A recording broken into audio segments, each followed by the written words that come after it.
less than $50. Yeah. That's something we forgot.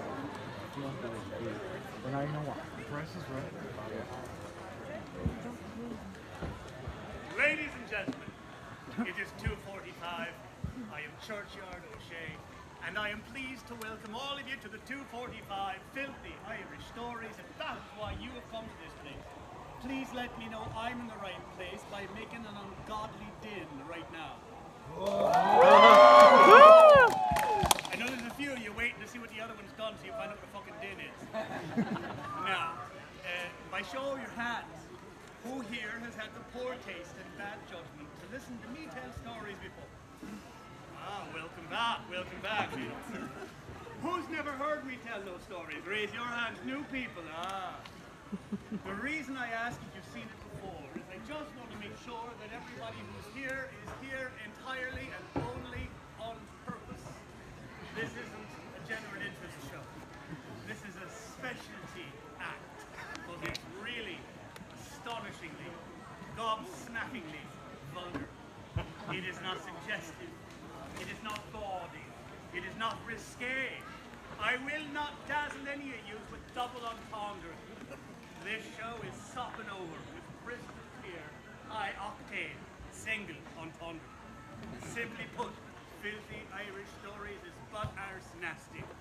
If you don't like strong language, and I'm afraid I mean the very strongest, you are not going to have a good time at this show. If you don't want your children to hear strong language, you are not going to have a good time watching them have a good time at this show. If you understand you're now in attendance at a show that is morally bankrupt and full of extreme sports swearing, say aye. Aye. If you're happy about it, say hell yes. Hell yes. If you want to participate in it, say fuck yes. Fuck yes. And if you just want to be as nasty as you can and you don't care if it even makes sense, punch your fist up in the air with me and say, cunt yes! Fuck yes. Isn't it liberating? You're like a tiny revolution yelling for pussy in the trees.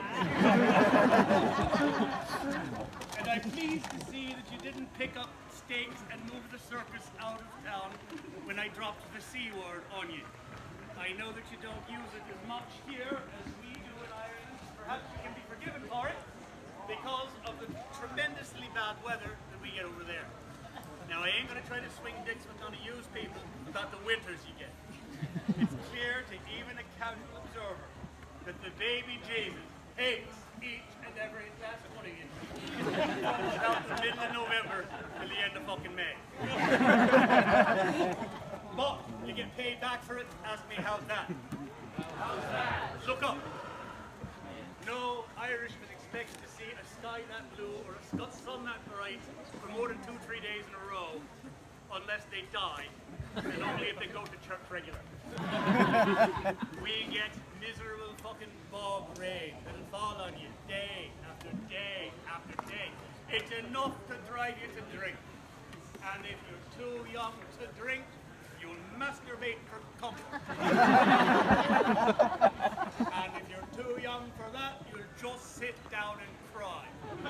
I want to tell you about this one winter in particular. And I know it was winter because we just had Christmas. And I know we just had Christmas because we just got our presents off our dad. Ask me, what did you get? What did you get? Well, I did not get the nail tippers I had been asking him for, but I did get a stick. And my little brother Fergus got a turd. Now, neither present's very much to brag about by itself, admittedly, but enterprising children who pool their resources can go outside and play hide behind the hedge and launch the turd at the neighbour with the stick. Otherwise known as the scatlattle. And if it was too forbidding outside to play launch the turd at the neighbour with a stick, you could stay inside and play spin the turd with the stick, which is pretty much like it sounds. And it's a lot of crap. Either the stick or the turd breaks. In my house, it was usually the stick. But on this day, it was the turd. And when I saw the turd, he had carefully crafted with it, that he had carefully made and then wrapped with his own hands, laying there in two pieces. He was upset. He cuffed us about. He said, I guess I just can't give you nice things. And then he had a drink. And I masturbated for comfort. My little brother sat down and cried. Don't you picture us doing it in no separate rooms neither? We was too poor to have separate rooms. We was too poor to have only one room and be done with it. We were too poor to be homeless. We was so poor we fucking owed a room. And this winter was cold. Ask me what kind of cold? What kind of cold? It was so cold the air froze. And you had to chip a piece of it off and fucking melt it to breathe. It was so cold the fire froze. Ask me, what'd you do? Oh, we had to chip off the frozen bit on the outside and stir up the lukewarm bit in the middle. Now, our da was going to send us out picking pockets for Christmas. And I didn't like no picking pockets, especially at Christmas, but I didn't like the crime. It's a nasty, dirty, intimate kind of crime. You learn more about people than you'd ever want to know picking their pockets. And he was sending us into Galway to do it. I'll tell you what, I did like some crimes. I became a criminal later. Asked me, what was your crime? What was your crime? Oh, it was a highwayman. Who knows what that is? That's right, it's a robber. But where do they do the robbing? On the highway. Yes, it's a good crime for a large child with a sense of theatre. But you got to like to travel. You can't be no local highwayman hanging out on the one road into your little shite town with a burlap sack of grain over your head with the eye holes cut out and your pumpkin gun hiding behind a tree waiting for somebody to come down the road and you jump out, give me your money and nobody gets hurt. Is that you, Churchyard? Wow! No, I don't know this Churchyard of whom you speak. What the fucking is you? It's me, Peter the grocer. I sold you the grain sack. You cut them eye holes out of. Well, since you bring that up, Peter the grocer, I'd like you to know the last sack of grain you sold me had a dead rat in it. Well, Faith, and I'd say there's a live one in it right now. Are you shoot you? Fuck you will. I know your mother. You can't be no local highwayman. You've got to travel. And I learned how to do that crime from my Uncle Patrick, and he was a mad, rare fucker was Patrick. He was tough. Ask me, what kind of tough? What kind of tough? He was so tough they had to hang him 3 times. The first time it was the English done it. Everyone say, "Rrr." That's right, and he slapped the shit out of the tree for being a sympathizer. The second time, he heard they was coming, he got ready for him. Asked me, how do you get ready for a hanging? How do you get ready for a hanging? He stuffed a wee short man down his short with a knife in his teeth. When they went to hang Patrick, the short man cut the rope. Patrick run out of there. The short fella bounced out of his short and the British got him. Asked me, what happened to the short man? What happened to the short man? Him they hung from a bush. Now Patrick taught me. He took me out when I was not but 10 years old to teach me how to be a highwayman. Oh, and people were scared of him. You would have been scared of him. Imagine it. You're coming down a road right about dusk. You stayed out later than you should have. You know there's thieves around here. And then out of the woods, your worst fucking nightmare. Ask me, what's that? What's that? A stark naked Irishman. White. Dazzling white. Blind you white. Coming at you, naked. Backwards. With bloody eyeballs painted on each arse cheek. Talking out of his arsehole. With the hair on his nuts waxed into a mustache.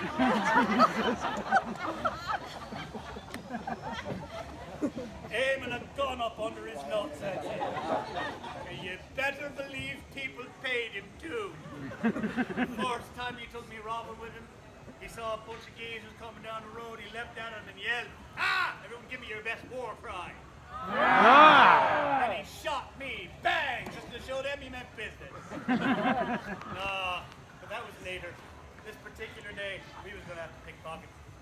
And it was cold, like I said, and our hands were gimped up for stealing. And the we didn't have no way to warm them, we didn't have no gloves. Our dad said, oh, go warm them paws of yours up in Galway and get out there picking them pockets.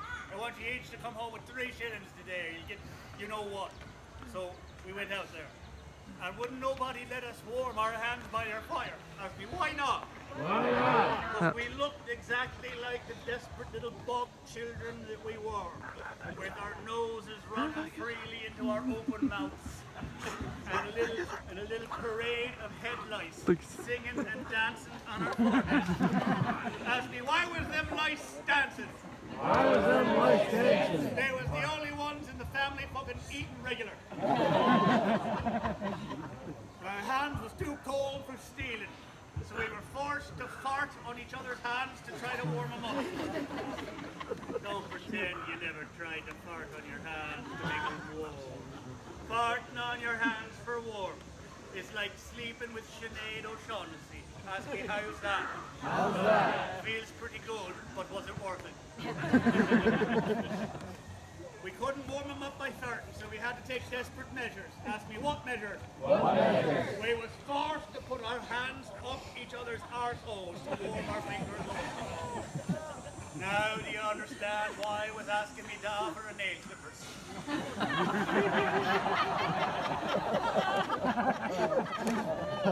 Once our hands was warm enough for crime, I started shadowing this big geezer, got this blind spot like, and he put my hand on his pocket and grabbed hold of his wallet. We gave it a tug and it wouldn't come out.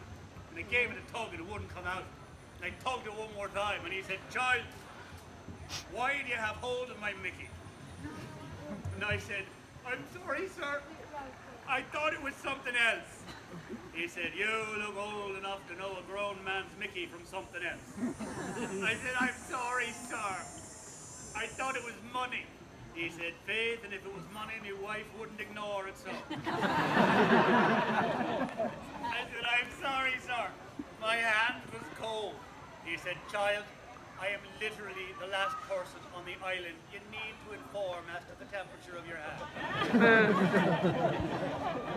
Now, what are we going to do about this? So I got tough on him. I took my nib knife out of my bed, and I said, right, you're going to give me 3 shillings or I'll cut your Mickey off. And he asked me a question I wasn't ready for. He said, well, what are you going to do with it? I don't know. Why did you ask me? I didn't know if you was going to sell it or something. Sell it. Have you seen a peddler going down Key Street with a box of cold dead cocks for sale now? So you'll what, like chuck it in a gutter? Yeah, something like that. I'll chuck it in a gutter. That seems a waste. That's your problem. You misunderstand the transaction. This is not simple harvesting of your Mickey for resale. No, this is extortion. You'll pay me not to lose the use of it. He said, you have a remarkable vocabulary for an 8-year-old pup. I said, the deacon reads to me. Now, give me the money.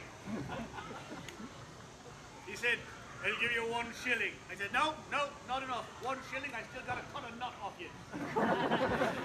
He said, 2 shillings. And I thought about how decent he'd really been about the whole thing. So I said, 2 shillings, fair play. Is it a deal? He said, it's a deal. But he would not shake my hand. Now, when you come to this place, you probably didn't expect to hear stories about children grabbing grown men by the Mickey, and fair play.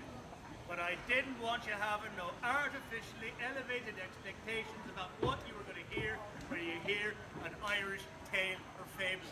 Most of them are a complete fucking mess. Most of them have a mislikable protagonist, just some arsehole. Most of them have poor narrative structure.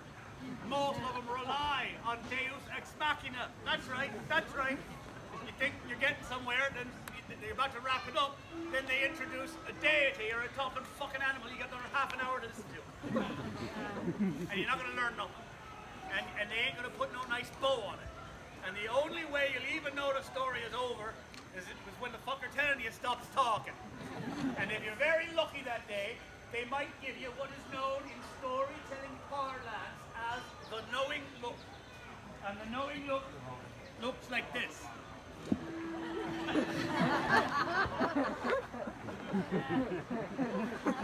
You see that story's over, eat your oatmeal, go to fuck home.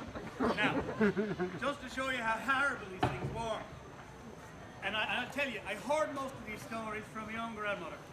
And I don't know if she was my mother's mother, and I don't know if she was my father's mother, and I can't even put my hand in the Bible and swear she's a woman. Talking to you. And she had a big mustache on her like a seal. She wanted to give you big, wet, warm seal kisses. You'd think a woman of her proportions would have had a proper workbench to sit on to tell you stories. But no! Ask me, what did she have? What did she have? She had a wee, fragile stool. And if she put the stool under her left cheek, she'd go leaning right. And if she put the cheek under her right, the stool under her right cheek, she'd go leaning left. If she put the stool in the middle, over the course of the hour, she'd absorb the stool entirely. And you didn't want to be on no dress yanking stool pulling out duty neither. That woman kicked like a horse and swore like a sailor. She had a lot of sayings too, a lot of aphorisms. Ask me, like what? Like what? She'd say, if a ladybug land on you and you harm it not, that's one sin forgiven for every spot. Isn't that, darling? And if a bee come near me grandmother, she'd say, Jesus, bid Jesus, go away, little bee, for I am stout and thou art wee. And if you're not gone by the time I count 3, with the heel of me hand and the bark on that tree, smash your arse through your brain, and a stain you shall be. Jesus be Jesus, fuck off, little bee. And if a house fly come near me grandmother, if a fly come near that woman, and I remember this like it was yesterday, she'd say, who the fuck left the window open? Was that you, No, she'd go telling us these stories, and they were shite. There's one I still remember called The Fable of the Cat and the Dog. If you'd like to hear it, not because it's going to be good, just to know what I'm fucking talking about. If you'd like to hear it, say aye. Aye. Very well. Once upon a time, in a cottage, there lived a man. And with the man, there lived a wee little cat. And they slept inside, cozy by the fire. And in the same house, there lived a dog. But he didn't live in that house. He slept outside under a cart in the mud, in all kinds of weather. And the dog didn't like it very much.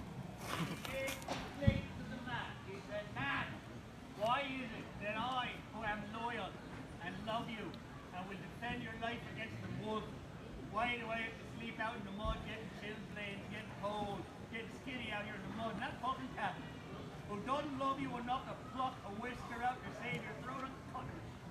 You name him whatever you want, he's just gonna lick his empty little nutsack at you. Why does the cat get to sleep outside and your loyal friend the dog's got to sleep in the mud?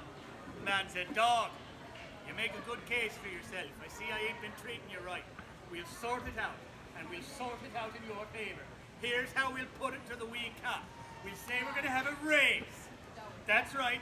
I'll drop this boat a mile out of town on me horse, and you run back. Whichever one of you gets here first gets to sleep inside cozy by the fire. Now, can you beat that cat on them big, long, rangy legs of yours? The dog said, oh yeah, I like it. So, the man takes the dog and the cat in a sack, rides him out of town. Everyone makes horsey hoof noises. Most of them just slap their fucking thighs. Rides him a mile out of town, drops him, and they start running, man. That dog's running on them big legs. And the cat's running on his wee, knobby little cut legs. And the dog's pulling out ahead. And the cat's falling behind. Well, pretty soon there's an old geezer coming up the road with a cane. I don't know if you noticed, but a lot of dogs don't like old geezers with canes. So the dog starts barking at him. Woo, woo. The man's raising his cane. Get out of here now. You go on now, dog. Woo, woo, woo. And while this nonsense is going on, the fucking cat runs all the way home. And that is why the indifferent cat sleeps inside, cozy by the fire, while the dog who loves us sleeps outside.